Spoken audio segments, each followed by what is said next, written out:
Hajah CGP Angkatan 7 dari Lombok Timur, Nusa Tenggara Barat. Bagaimana kabarnya teman-teman guru hebat di seluruh Nusantara?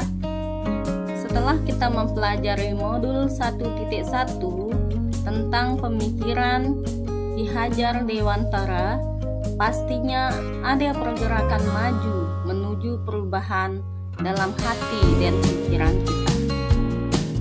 Baiklah, saya akan merefleksi dan menyimpulkan pemahaman saya terkait pendidikan Ki Hajar Dewantara.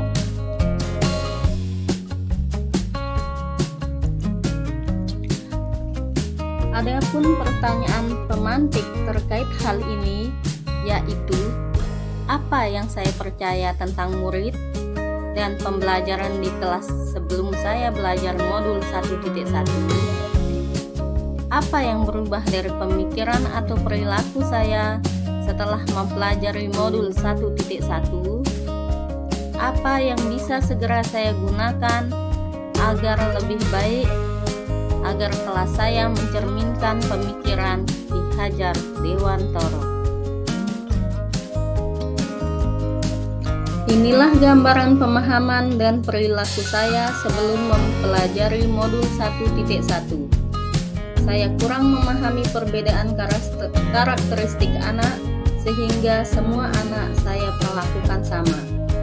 Saya lebih fokus pada aspek kognitif saja, di mana anak saya katakan berhasil apabila sudah mencapai KKN tanpa melihat potensi lain yang dimiliki anak.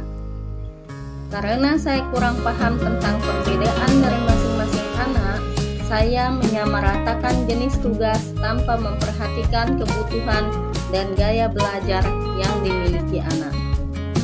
Saya cenderung menciptakan suasana kelas yang tertib, tenang, dan fokus pada pemahaman materi, tanpa memperhatikan kodrat alam anak, sehingga anak terlihat jenuh dan merasa bosan untuk belajar. Dengan situasi yang saya ciptakan seperti itu, menyebabkan motivasi belajar anak rendah. Nah, setelah saya mempelajari modul 1.1, pemikiran dan perilaku saya berubah. Adapun pemikiran saya yang berubah, pertama, saya mengubah pola pikir, yaitu guru bukan satu-satunya sebagai sumber belajar, tetapi masih banyak sumber belajar lainnya yang bisa dimanfaatkan oleh anak dalam proses pembelajaran. 2. Pembelajaran berpusat pada anak atau student center, di mana anak bukan sebagai objek tetapi sebagai subjek dalam proses pembelajaran. Dan ketiga, saya menghargai setiap karakteristik belajar anak, di mana anak lahir berbeda-beda. Setiap anak memiliki keunikan masing-masing, sehingga perbedaan ini menjadikan pembelajaran lebih berwarna. Sedangkan perubahan perilaku saya setelah mempelajari modul 1.1, yaitu saya merencanakan pembelajaran secara menarik agar motivasi belajar siswa meningkat.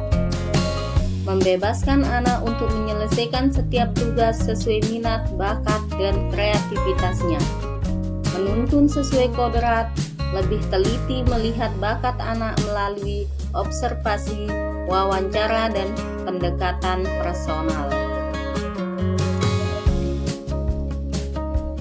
Agar kelas saya mencerminkan penerapan pemikiran Ki Hajar Dewantara, penerapan yang akan segera saya lakukan adalah menerapkan pembelajaran yang interaktif, menyenangkan, dan lebih melibatkan peserta didik.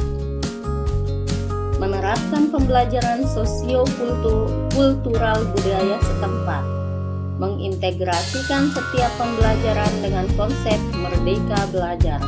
Pembelajaran lebih mengutamakan nilai-nilai budi pekerti, menuntun anak untuk mengembangkan kemampuan yang dimiliki untuk mencapai kebahagiaan dan keselamatan, bukan menuntut anak untuk mencapai KKM.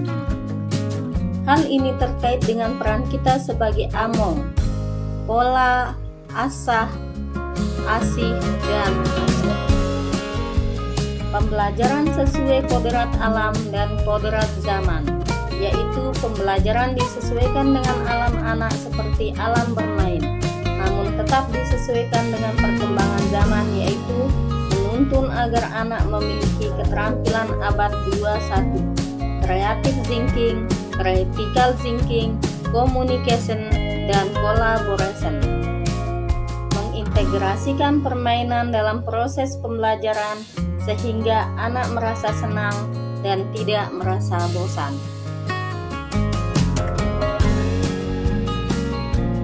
Kesimpulan yang bisa saya ambil dari modul 1.1 yaitu pendidikan adalah proses menuntun anak sesuai minat dan bakatnya.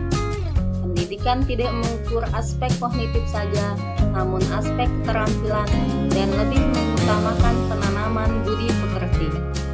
Pendidikan berhamba pada anak. Pendidikan mengintegrasikan permainan dalam pembelajaran. Itulah refleksi dan kesimpulan saya terkait modul 1.1. Terima kasih. Salam guru-guru hebat. Mari tergerak, bergerak, menggerakkan. Wassalam.